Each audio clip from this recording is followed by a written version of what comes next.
yung anak mo kinulong dito sa isang convenience store sa may lugar ninyo? Sinabi po nung staff mismo na may kinuha daw po, pinasok sa bag yung anak ko. Pinakita po sa akin CCTV, wala naman pong kinuha yung anak ko. So anong balak daw ng mga staff ng Dali doon sa bata? Iba-blatter daw po. Bali po kasi sa kwento sa akin, sabi mismo ng manager is protocol daw po nila yon na i-check yung mga bag. Nakita nga po yung laman ng bag is yung mga chocolate. Sa ilalim po kasi ng Republic Act 9344, ito po yung Juvenile Justice Law. Yan pong mga ganyang bata, ang edad 12 taong gulang pababa. Hindi nila pwedeng i-detain at pagkatapos itrato na nakagawa ng krimen. Ayaw po ng batas yan. Pambansang Sumbungan, Bitag Helpdesk. Ma'am, lumapit kayo sa amin sa kadahilanan na yung anak mo kinulong dito sa isang convenience store sa may lugar ninyo? Okay. Opo, sir. Bakit po napadpad itong anak mo mag-isa doon sa convenience store? May inutos ba kayo? Wala po, sir. Bibili po sila nung pagkain po nila sa Dali kasi pumura po yung bilihin doon eh. Matanong ko lang, ma'am, anong oras pumunta yung anak mo doon sa store? Ano po, mga 7:20 daw po siya pumunta doon. Pagkatapos, pagpasok ng anak mo doon sa convenience store, ano naman ang mga susunod na pangyayari ayon doon sa bata? Nag-ikot-ikot po siya para po magbili po nung pagkain. Tapos may chocolate po siyang hinawakan. Itatanong niya po dapat po yung price. Pero binalik niya po dun sa may pinaglagyan ng chocolate. Okay. Tapos sabi nung staff po, ang tagal daw po niyang nag-ikot-ikot. 100 po kasi yung natitirang pera ng anak ko. Tinitingnan niya po kung magkano po yung presyo ng bibilin niya. Okay. Parang pinabudget niya po. Tapos po, sabi po ng staff, nakita niya daw po mismo na kumuha daw po yung anak ko, ipinasok daw po sa bag yung chocolate po. Hindi pa po siya nakakarating ng cashier, chinek na po yung bag niya. Okay, kasi yung anak mo ba ay parang may attempt daw na lumabas or papunta pala ng cashier tapos saka chinek yung bag niya? Papunta pa lang po ng cashier, hindi pa po niya nababayaran yung binili niya po nung araw na yun. Okay, yun ay ayon dun sa anak mo, tama ba? Opo. Matanong ko lang, ma'am, ilang taon na yung anak mo? 10 po bukas. So, 9 years old pa lang siya. Pagkatapos mo nalaman, pumunta ka doon sa mismong convenience store, itong Dali convenience store. Pagkatapos nalaman mo, ano bang nadatnan mo, ma'am, nung pumunta ka doon? Anong ginawa doon sa bata? Hinold po siya ng may isang oras doon po sa harap ng cashier po, doon sa loob po ng store. Inahanap-hanap po kasi namin sila, magkasama po sila ng kapatid niya. Ang isa ko pong anak. Saan po siya, ma'am, banda nakaupo or nakastay doon sa mismong store? Meron ba silang parang maliit na staff room or office or doon mismo sa may cashier? Sa may sa may pintuan po, may malapit na upuan po doon sa loob ng store po. Doon po siya pinaupo. Pagkatapos, ma'am, nung nadatnan mo yung anak mo ng 9, sabihin natin, pasado 9 a.m., ano yung naging unang bungad sa'yo ng anak mo? Umiyak po kasi natakot po. Tapos sinabi niya rin po, abang nagkukwento siya sa akin, nasabi po na stop sa kanya, wala kang magulang, wala kang tatay. Iba daw po ang pagkakasabi, nilalakihan po siya ng mata. Ganun po, para hinaharas po siya. Okay. Pero matanong ko lang, ma'am, asan po kayo nung mga oras na yun? Andito po, kakauwi ko lang po sa bahay noon. Tapos nagpaalam po kasi sila, nabibili lang po dyan lang sa labas po. May iba pa ba siyang kasama na mas matanda? Wala po, dalawa lang po sila, 8 at saka 9 po. Bakit po, ma'am, parehas na minor pumupunta ng convenience store para bumili ng pagkain? Di ba po dapat may parang nagsusupervise sana sa kanila na mas matanda? Opo, sir.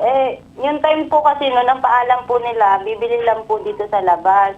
Sabi ko, ang tagal naman bumalik, kaya ginawa po namin, hinanap na po namin yung buong lugar po. Tapos nakita po ng pamangkin ko, nandun na nga po sa Dali. Pagkatapos, ano ang naging usapan ninyo doon ng taga-Dali? Bakit hindi pa siya nagtawag ng barangay? Bakit hindi pa siya nagtawag ng kung sino man pwede makausap from police, Bausi, or kung sino man? Wala ba silang tinawag na ganun?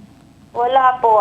Pinuntahan po ako ng pamangkin ko. Sabi po, nandun daw po sa Dali. So anong balak daw ng mga staff ng Dali doon sa bata? Antayin lang na dumating yung magulang? Iba-blatter daw po. Tapos pagdating po namin doon, Iba-blatter saan? Sa barangay o sa pulis?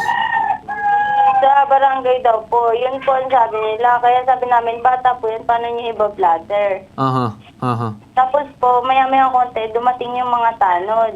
May tumawag daw sa kanila yung Dali store po ata. Tumawag sa kanya, may nang shoplift daw po doon sa store nila. Pero wala man lang kabanggit-banggit na minor yung umano'y inaakusahan nila ng ganon? Wala po, basta... So anong klaseng staff ng mga barangay ang pumunta doon? Mga tanod? Mga Tanod po. tanod? So walang kahit sino from Bausi ang dumating? Wala po. Wala pa. Tanod lang po. Tanod lang. So parang tinitreat nila as regular crime daw umano na nag-shoplift itong anak mo. Opo. Chinek po ng Bausi yung CCTV. Sila pong nag-check ng Bausi sa may office. Hindi po nila ako sinama. Alos 2 hours po sila dun sa office. So, wala man lang kahit anong pagkukonsulta sa'yo, ikaw yung nanay, walang pagsabi kung ano man nangyayari? Sinabi po nila, nakita daw po nung staff mismo na may kinuha daw po, pinasok sa bag yung anak ko. Pero hindi hagip dun sa CCTV. Hindi po. Pinakita po sa akin CCTV, wala naman pong kinuha yung anak ko. Okay. Kausapin natin ngayon itong si Patrolman Angelo Yabot. Patrolman, ito pong Assistant Investigator Women and Children's Desk or WCPD ng Bukawi Police Station. Base sa investigasyon ninyo, ano pong nakita ninyo dito sa pangyayari? Bali po kasi dyan, nung bumaba po ako ng May 7 sa may Dali mismo, Dali store, kinausap ko po sila about dun sa CCTV footage. Okay. Dahil nung pumunta po sa akin nung May 4, yung family ay gusto po nilang mahingi yung copy ng CCTV. Kaya pinuntahan ko po yung Dali. Pumayag naman po silang ibigay yung copy. Bali sa CCTV po kasi, yung mismong pinakita is puro may cut pa po. Dahil tinatanggal po nung Dali yung mga tao na nakikita sa CCTV na hindi naman involved for privacy daw po. Okay. So, ang nakita ko lang po doon is yung bata po kasi is pupunta sa stall ng chocolate, then nilalagay sa kamay, then maglalakad po siya doon sa spot na walang kita sa CCTV. So, Dahil walang yung full- actual na paglalagay sa bulsa or wala man lang pagtatangka na hindi man lang dumaan sa cashier at dumiretso sa labas? Walang ganon? Ang ano lang po doon is pupunta po siya sa blind spot, then balik, tapos babalik. Ganun po nang paulit-ulit yung ginagawa. Then parang tinitignan-tignan ng bata yung kasama niyang bata sa labas. Ngayon, tama ba yung ginawa ng Dali na hinold yung bata dito sa pangyayaring insidente? Bali po kasi sa kwento sa akin, sabi mismo ng manager is protocol daw po nila yon na i-check yung mga bag. So, nung chinek po kasi yung bag, nakita nga po yung laman ng bag is yung mga chocolate. So, ang ginawa po ng Dali is kinausap yung bata na saglit lang, i-check lang namin. Kumbaga parang in-audit pa po ata nila yung mga laman saka yung mga nabili niya. So nakapagbayad na yung bata? Oo po. Nakapagbayad Pero na yung pero mga may mga mangilang- nakahalo na ano- hindi binayaran. Ganun ba? Meron po. Tapos ang sabi po ng bata sa kanila is binili niya daw po kahapon or nung isang araw. So, parang nakikita ko ditong intention Dali na parang hinold lang muna yung bata doon is para ipatawag yung barangay. Yes po. Attorney Batas Mauricio, ang ating beat resident lawyer, ano pong masasabi ninyo regarding dito, Attorney? Malaki po yung pagkukulang ng mga tiga-Dali. Malaki po yung pagkukulang ng mga tiga-barangay. Sa ilalim po kasi ng Republic Act 9344, ito po yung Juvenile Justice Law. Yan pong mga ganyang bata ang edad 12 taong gulang pababa. Kahit po nakagawa ng karumal-dumal na krimen, hindi nila pwedeng i-detain, hindi nila pwedeng ilagay sa isang tabi, at pagkatapos, itrato na nakagawa ng krimen.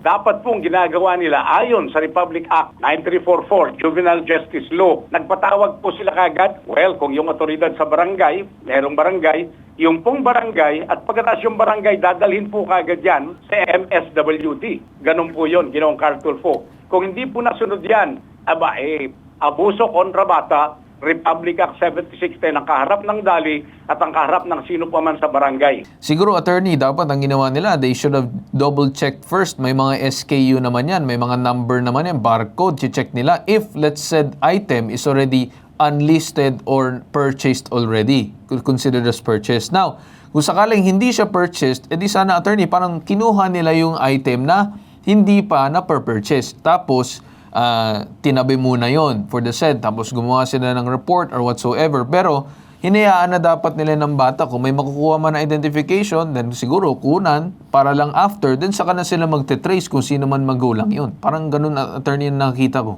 Ay, well, sa totoo lang po, bawal po sa batas yung searching nila eh. Hindi po sila pwedeng mag-search ng walang MSWD, ng walang barangay authorities eh.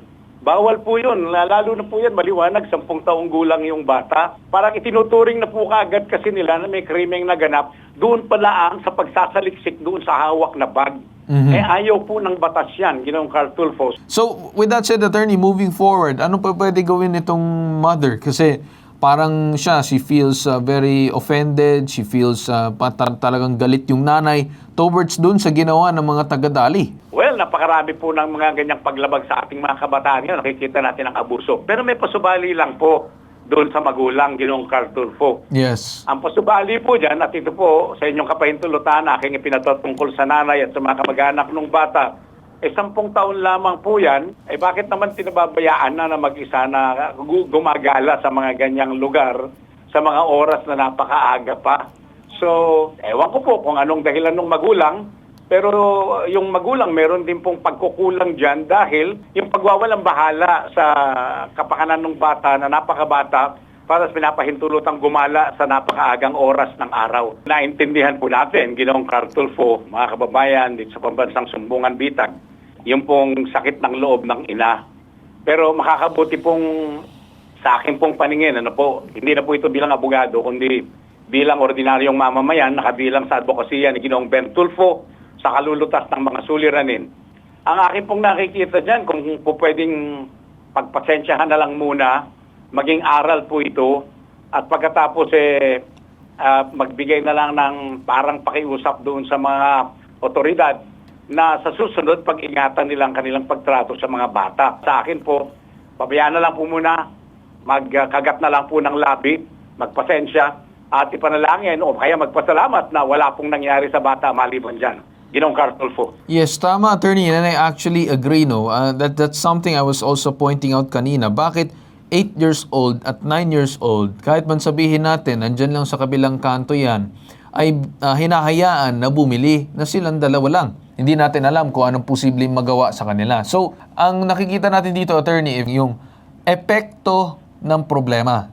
Ang naging cause ng problema is unsupervised minors. Kaya nagkakaroon ng ganitong klaseng problema ang magulang na may mga instances na kasi syempre mga bata minsan they lack discernment pa regarding sa kung ano bang tama, ano bang mali, inosente lang naman ang kanilang pag-iisip minsan, kukunin nila to dahil talagang gustong-gusto nila. So, I do agree, attorney. And siguro, balikan natin yung magulang. Nandiyan pa ba yung magulang si Rachel? Apo, sir. Ma'am Rachel, ganito na lang, no? Nasa iyo naman yan kung anong gusto mong gawin, kung gusto mong pagpatuluyan na sampahan or kung ano man. Pero sa akin, ma'am, sana hindi na lang umabot sa ganung klaseng punto kasi kung hindi ako nagkakamali, ito ba yung unang pangyayari ng ganito? Opo, sir. Kung ako sa iyo, ma'am, sa susunod na lang siguro ay sa ngayon, pagbigyan muna natin yun dun sa nangyari kasi wala naman din ako nakakita na binugbog yung bata or kung ano man. Parang ang nangyari lang, nag-act lang yung tao base dun sa kanyang posibleng nakita. Hindi ko man sinasabi na totoong kanyang sinasabi. Bagkos, may reaction na ganun. Number 1 din kasi, ma'am, yung nakikita ko dito is unsupervised po yung minor. Again, mataas ang tsansa na masasangkot ang minor sa mga iba't ibang bagay sa labas kapag hindi po siya natitignan ng kanyang mga magulang. Okay po? So kung meron man kayong katiwala dyan o kung sino man na pwede sana tumingin sa bata, mas okay po na gano'n. Okay po, Ma'am Rachel? Opo, sir. Okay, gano'n na lang po, Ma'am Rachel. Maraming salamat po sa inyo. Maraming salamat po. Alright. Once again, sa lahat ng mga magulang, please, tignan nyo po ang iyong mga anak, especially yung mga minor. Huwag nyo pong hahayaan na lalabas-labas lamang bibili ng ganito na mag-isa. Kasi baka mamaya may mangyari sa bata, kagaya nito. So, sa lahat ng mga magulang, sana magsilbi itong aral na lagi po tignan, watch over your kids.